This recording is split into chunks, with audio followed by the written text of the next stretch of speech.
नमस्कार दोस्तों, कैसे हैं आप सब। आप सभी के लिए यूपीपीएससी के द्वारा आरओ एआरओ का एग्जाम कराया जा रहा है। आप सभी को जैसा कि पता है, इसके लिए सबसे अच्छा बुक माना जाता है घटना चक्र की। दोस्तों, यह घटना चक्र हर एग्जाम के लिए इंपॉर्टेंट है। पीसीएस, यूपीपीसीएस, किसी भी state PCS, UPSC, RO ARO, हर एग्जाम के लिए। तो दोस्तों, हमारा एक छोटा सा कोशिश है कि आरओ एआरओ एग्जाम के लिए आप सभी के लिए घटना चक्र का इंपॉर्टेंट से इंपॉर्टेंट क्वेश्चन लाया जाए।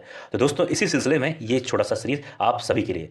दोस्तों, इस वीडियो को जरूर अपने दोस्तों के साथ शेयर करना और खुद भी इसका लाभ उठाना। जय हिंद। स्वागत है आप सभी का नालंदा यूनिवर्स 77 पर। कैसे हैं दोस्तों?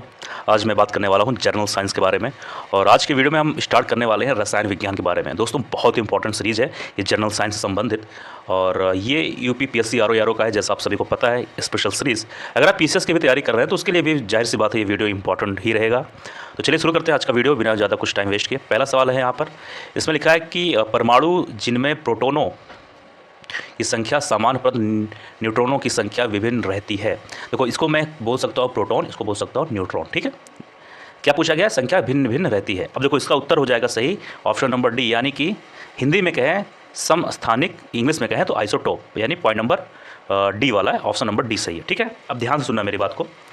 एक ही तत्व के वे परमाणु जिनकी परमाणु संख्याएं समान किंतु द्रव्यमान संख्याएं भिन्न भिन्न होती हैं, उसे हम समस्थानिक कहलाते हैं, मतलब उसको हम कहते हैं। ठीक है, तो क्या चीज़ एक असमान होती हैं? तो वो चीज़ होती है परमाणु संख्याएं जिनके समान होती हैं लेकिन द्रव्यमान संख्याएं भिन्न होती हैं, उसे हम क्या कहते हैं? समस्थानिक, यानी कि आइसोटोप। ठीक है, ये चीज़ ध्यान देना। ठीक है, समझ में आ रहा है कि नहीं आ रहा है? कोई दिक्कत हो जरूर लिख देना। और इसमें और हम लोग बात करेंगे कि किसी तत्व के विभिन्न समस्थानिकों के परमाणु संख्या समान होने का कारण यह है कि उनके नाभिकों में प्रोटॉन की संख्या समान होती है किंतु उनमें न्यूट्रॉन की संख्या भिन्न भिन्न होती है, जिसके कारण उनकी द्रव्यमान संख्याएं भी भिन्न भिन्न होती हैं। फिलहाल ये मैंने और विस्तार से बता दिया, इतना विस्तार से पूछा नहीं जाता, लेकिन मैं आपको आपके नॉलेज के लिए बता रहा हूँ। आपको बस इतना जानना है कि समस्थानिक होता है और उसकी परमाणु संख्याएँ समान होती हैं लेकिन द्रव्यमान संख्याएँ भिन्न भिन्न होती हैं, बस आपको इतना ही जानना है।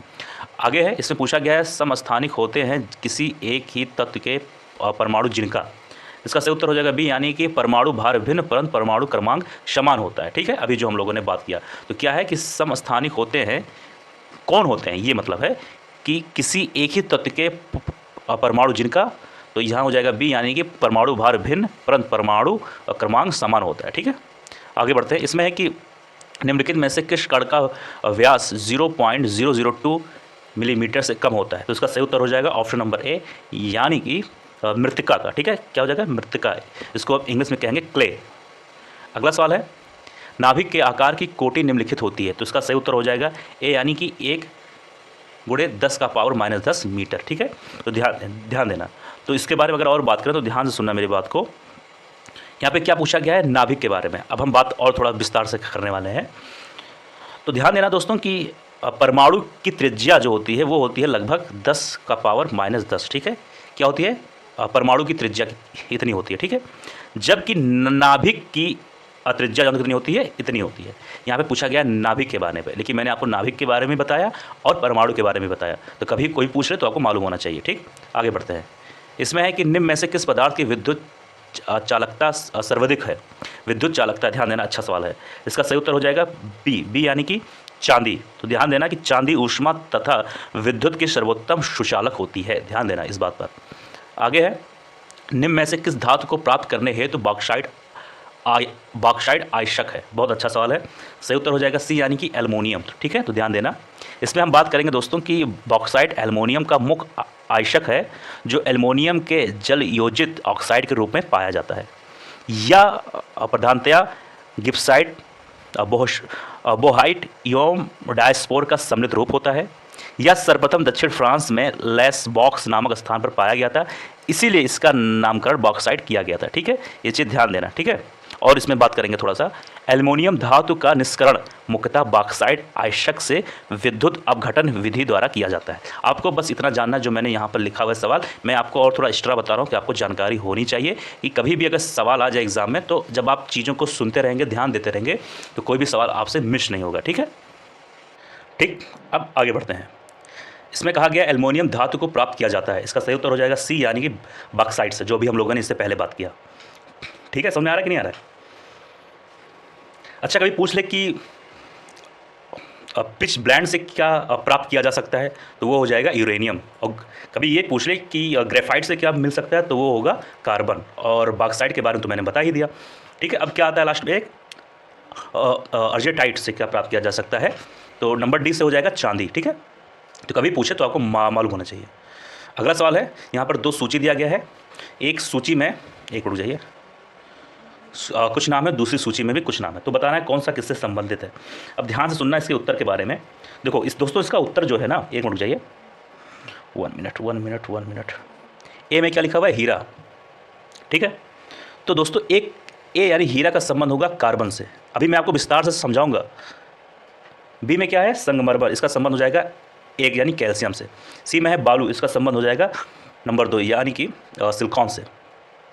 डी में है माणिक्य, इसका संबंध हो जाएगा 3 से यानी कि एल्युमिनियम से। ठीक है, पहले इतना समझ गए, अब मैं आपको विस्तार से समझाता हूँ, ध्यान सुनना। हीरे में कार्बन परमाणु एक दूसरे से चतुष्फलकीय जालीय व्यवस्था द्वारा बंधे होते हैं। ठीक है, इसमें ये पूछा गया है कि कौन सा धातु मतलब किस चीज़ से कह सकते हो कि मिलके बना हुआ है, तो इसके बारे में तो हम लोग बात कर चुके हैं हीरा के बारे में। ठीक है, अब बात करेंगे मार्बल और संगमरमर से संबंधित कुछ बातें, तो ध्यान सुनना। मार्बल एक रूपांतरित पत्थर है, सब जानते हो कि मार्बल कहीं ना कहीं जो होता है, संगमरमर कहीं ना कहीं एक पत्थर की तरह होता है, उसका एक कह सकते हो कि रूप है, जो शुद्ध कैल्साइट यानी कि कैल्शियम कार्बोनेट का क्रिस्टलीय रूप है।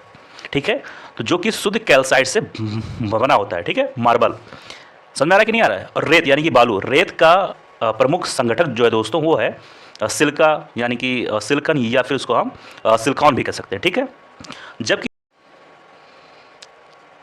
जबकि दोस्तों लास्ट में क्या लिखा हुआ है, माणिक, इसका संबंध देखो ध्यान से सुनना। माणिक या रूबी गुलाबी या लाल रंग का एक रत्न होता है, ये चीज़ ध्यान देना। ठीक है, समझ आ रहा है कि नहीं आ रहा। और ये क्यों लाल, अक्सर ये लाल ही क्यों होता है, तो ध्यान देना, इसमें दोस्तों क्रोमियम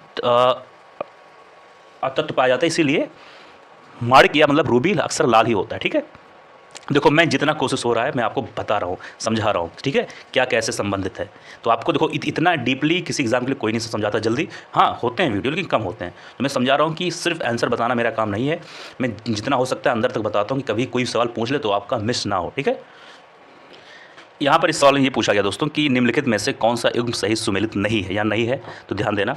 इसके उत्तर की बात करें तो सही उत्तर हो जाएगा बी यानी कि कॉपर का संबंध दोस्तों सिंबार से नहीं है। तो फिर किससे है, अब आइए जानते हैं। मैं बहुत अच्छा सवाल ला रहा हूँ सभी के लिए, बहुत इंपॉर्टेंट है। अब एल्युमिनियम का संबंध देखो हो जाएगा बॉक्साइट से, क्यों, क्योंकि यहाँ पूछा कि कौन सा युग्म सुमेलित नहीं। जब ये वाला सुमेलित नहीं होगा तो जाहिर सी बात है कि ए सी डी अपने आप में भाई सुमेलित हो जाएंगे। तो फिलहाल हम ये जानते हैं कौन सा सुमेलित है, उसका उत्तर जानते हैं। ये तो हो जाएगा सुमेलित नहीं है, अभी इसके बारे में बात करेंगे। एल्युमिनियम का संबंध हो जाएगा दोस्तों बॉक्साइट से। जिंक का हो जाएगा कैलामाइन से। डी में क्या है, आयरन का संबंध हो जाएगा दोस्तों हेमेटाइट से। अच्छा, तो दोस्तों कॉपर का संबंध किससे होगा, अब हम जानते हैं। कॉपर यानी कि तांबा का संबंध होगा दोस्तों क्यू फ्राइट से। यहाँ पर लिख देता हूँ हिंदी में, क्यू फ्राइट से। ठीक है, यानी कि कौन सा किससे बनता है ये पूछा गया है। ठीक है, आगे बढ़ते हैं। अगला सवाल है, यहाँ पर 2 सूची दिया गया है, एक सूची में कुछ नाम है, दूसरी सूची में कुछ नाम है।